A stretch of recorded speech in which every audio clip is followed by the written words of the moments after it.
Eu nunca concordei com a mudança para a reeleição feita no governo Fernando Henrique Cardoso. Achei correta a postura de Lula quando, após o segundo mandato, muitos pediam que ele disputasse o terceiro e ele não disputou, democraticamente seguiu a Constituição. Então, vendo isto que Donald Trump está fazendo nos Estados Unidos, eu vejo com muita tristeza um presidente dos Estados Unidos colocar uma situação desse tipo. Tristeza porque a Constituição dos Estados Unidos da América é do século XVIII, final do século XVIII, é de 1787. E ela muito pouco foi mexida, comparativamente, por exemplo, com a Constituição brasileira. Até pela própria dificuldade que lá se tem para aprovar emendas constitucionais. Não basta só a aprovação legislativa, não basta só a Câmara e o Senado, mas é necessário ainda que os estados, de um certo número pré-estabelecido, aprovem. Isso é muito difícil. Então, sinceramente, a impressão que tenho é que Donald Trump não será exitoso nesta manobra de conseguir um terceiro mandato para si, e espero que assim seja. Independentemente de qualquer avaliação que se possa fazer, essas mudanças casuísticas, elas não são democráticas, elas não dão estabilidade, elas são incorretas, porque ela não atende o que é melhor para o interesse público, atende aquilo que o governante deseja. Acho isso muito ruim. Mas aí vem a questão, métodos alternativos, o que ele vai fazer? Claro. Bom, método 1, golpe de Estado, seguindo aqui o que tentou Jair Bolsonaro fazer. Não creio que faça. Mas a outra forma seria em algum expediente legal. Por exemplo, sair o vice-presidente candidato a presidente e ele sair candidato a vice. Ele seria eleito vice, não reeleito pela terceira vez presidente. O vice renuncia, ele assume. Como é que a Suprema Corte dos Estados Unidos da América entenderia esse tipo de manobra? Não sei. Claro, mas assim, é a única, tirando o golpe de Estado, é a única manobra que eu vejo é quando você, querendo burlar uma regra, você cria um artifício para ser presidente. Ele não pode ser candidato, muito bem. Como é que fica? Ele tem que ser candidato a alguma coisa para assumir a presidência. Aquela que mais me parece palatável seria esse tipo de jogada em que ele é candidato a vice, o seu vice é candidato a presidente, ou outra pessoa qualquer candidato a presidente, ele se elege e aí assume a presidência e diz: eu não fui reeleito pela terceira vez presidente, eu fui eleito pela primeira vez vice-presidente. Seria uma manobra que, repito, evidentemente um ardil, que não pode ser aceito dentro de regras democráticas ou de boa interpretação da Constituição.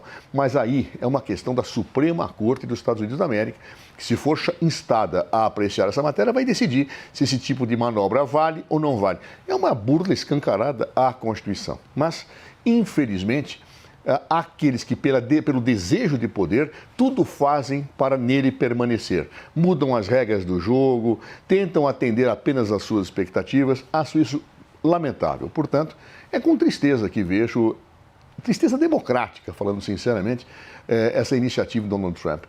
Vamos começar pelo básico, tá? A coisa como ela está posta, como bem trouxe o Zé Eduardo, a Constituição americana ela é mais que centenária, né? E as emendas, inclusive, que regulam essa matéria já tem décadas. A lei como ela está posta, ela inviabiliza qualquer pretensão de qualquer ocupante aí reeleito da Casa Branca a um terceiro mandato. Tá? Então, é muito claro, a 22ª emenda, ela fala explicitamente que ninguém pode ser eleito mais de 2 vezes para o cargo de presidente dos Estados Unidos da América. Tá? O que acontece? Lá nos Estados Unidos, quem empossa, quem dá a investidura, né, da liderança do poder executivo, do comando em chefe das Forças Armadas para o futuro presidente é o Chief Justice, né, ou seja, é o presidente da Suprema Corte americana.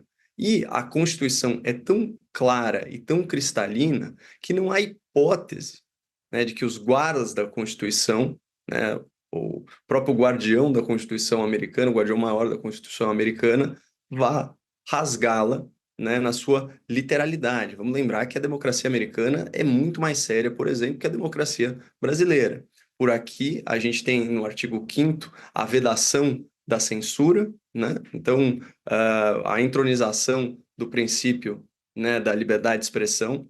Aí você tem a vedação da censura, você tem esse texto repetido, por exemplo, no artigo 220, né, expressamente, mas ainda assim a gente vive de situações excepcionais, né, do uso de métodos totalitários para supostamente salvaguardar a democracia. Nos Estados Unidos não tem essa palhaçada da reinterpretação constitucional, ferindo aí o texto que deveria edificar o ordenamento jurídico. Então, isso não vai acontecer. Essa é a primeira hipótese.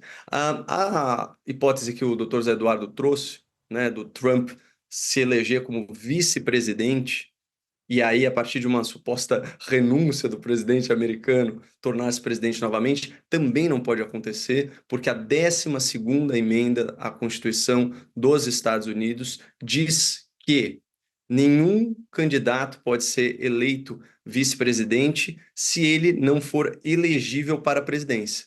Portanto, aquele que não pode se tornar presidente não pode ser candidato a vice-presidente. Nos Estados Unidos da América, até pela dimensão principiológica que a Constituição dos Estados Unidos lá tem, a mudança de jurisprudência de posições do Supremo é historicamente comprovada.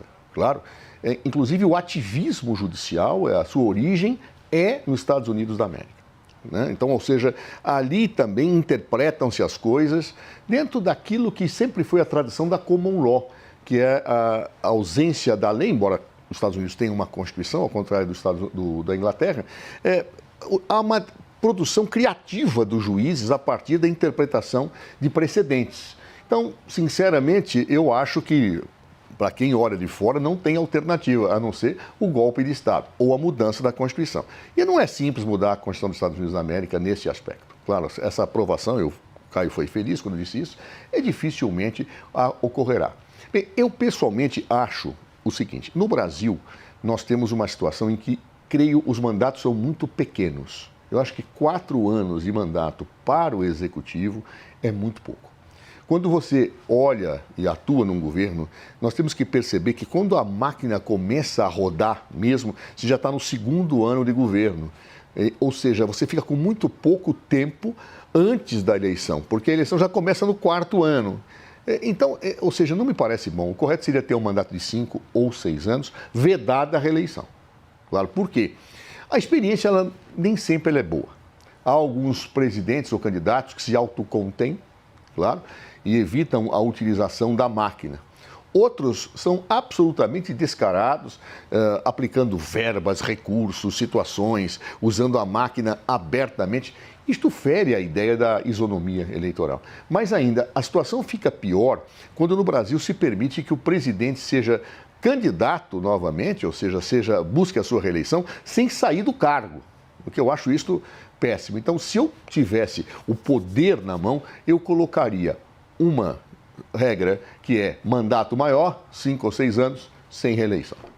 E para finalizar, pessoal, você sabia que é possível ganhar dinheiro sem precisar sair de casa? Com a era da internet e o mundo ficando cada vez mais digital, isso agora é totalmente possível. Por isso, quero destacar aqui uma ótima oportunidade de gerar uma renda extra diretamente de casa, usando apenas o seu celular, tá? E não é para ficar milionário e comprar aí Porsche, BMW não, tá? Mas é para fazer uma renda aí boa. Já tem muita gente aí conseguindo ganhar entre 500, 700 e até 3 mil reais por mês com isso. E é claro, quero enfatizar que não é nada ilícito, tá? Não é casa de apostas, nem bets, nada disso. Se você se interessou, é só acessar o link que está na descrição desse vídeo aqui e também no primeiro comentário fixado, tá? E ele vai te levar diretamente para uma conversa com o nosso companheiro Clayson. Lá ele vai te explicar tudo direitinho e tirar todas as suas dúvidas sobre como começar, tá? Então não perde tempo e já clica no link aqui embaixo. Então é isso, pessoal. Fico por aqui. Um grande beijo. Até mais. Fui!